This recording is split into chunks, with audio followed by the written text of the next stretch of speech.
On va faire une petite vidéo de pré-vol de l'ensemble de l'ULM pour donner les instructions à quelqu'un qui ne saurait pas monter son aile et vérifier son aile depuis le départ. On commence par l'aile. L'aile, c'est le plus important, c'est ce qui va nous faire voler. Donc on va regarder si elle est bien attachée, la barre de contrôle, ici et de l'autre côté. Ici, elle est attachée par un push-pin qui doit être clipsé de l'autre côté par la goupille. On vérifie que la goupille ne peut pas s'enlever.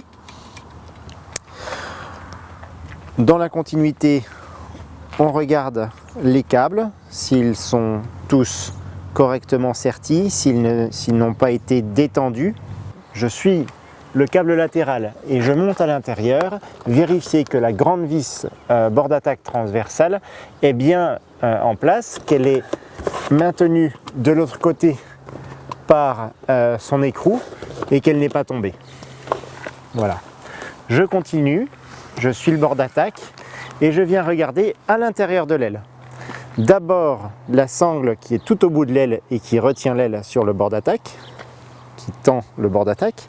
Je regarde que le floating qui est à l'intérieur aux premières loges est correctement placé dans son trou. On voit le trou qui est là-bas. Si jamais il était délogé, le floating serait de travers et ne soutiendrait pas cette dernière latte.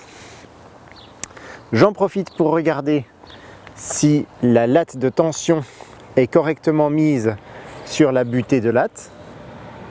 Ensuite, je regarde les scratchs de liaison intrado-extrado pour vérifier qu'ils soient correctement placés.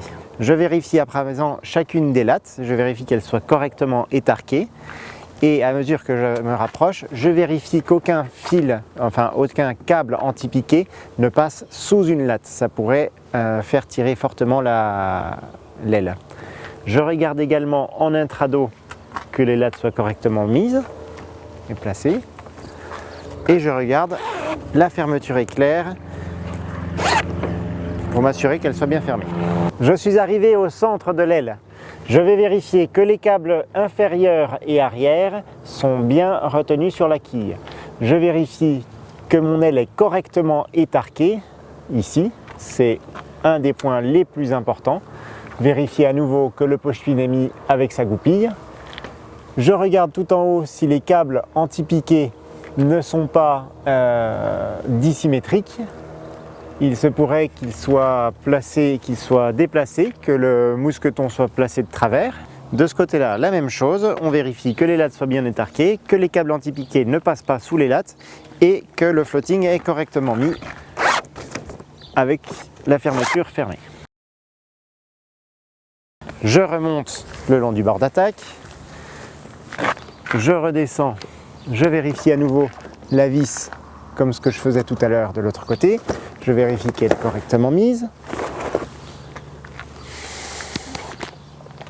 Je vérifie le sertissage des câbles inférieurs et puisque je suis là, je peux également vérifier la visserie, m'assurer qu'elle est correctement boulonnée.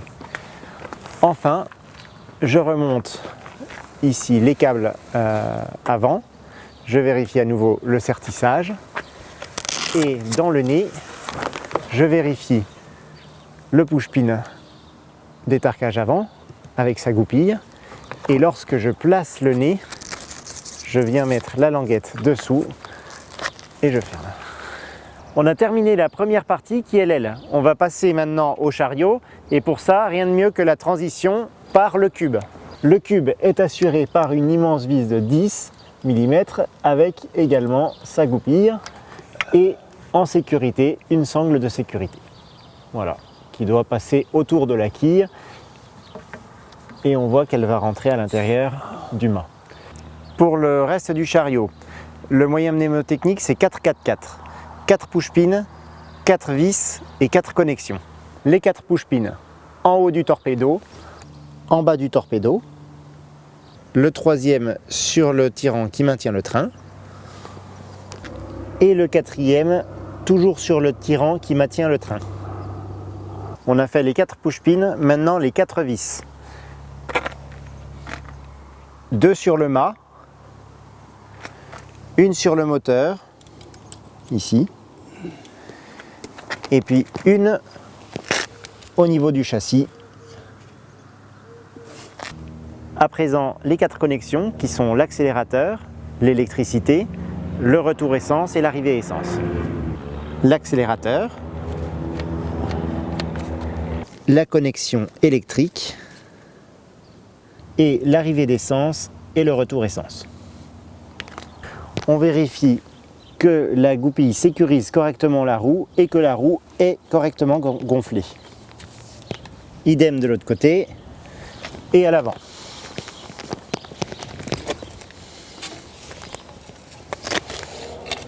Vérifiez que la commande d'accélérateur fonctionne. De même pour le frein. À présent, on va vérifier le groupe motopropulseur avec le niveau d'essence, l'élastique qui maintient le réservoir, le bouchon bien fermé. On part des connectiques, on remonte le circuit d'essence en vérifiant qu'il n'est pas percé, qu'il n'est pas brûlé ou bouché. La poire, la pompe, les tuyaux qui mènent au carburateur, le starter qui est correctement remis, qui est redescendu, la boîte à air bien attachée. Attention à ce genre de détails, des craquelures, la bougie, le circuit de refroidissement,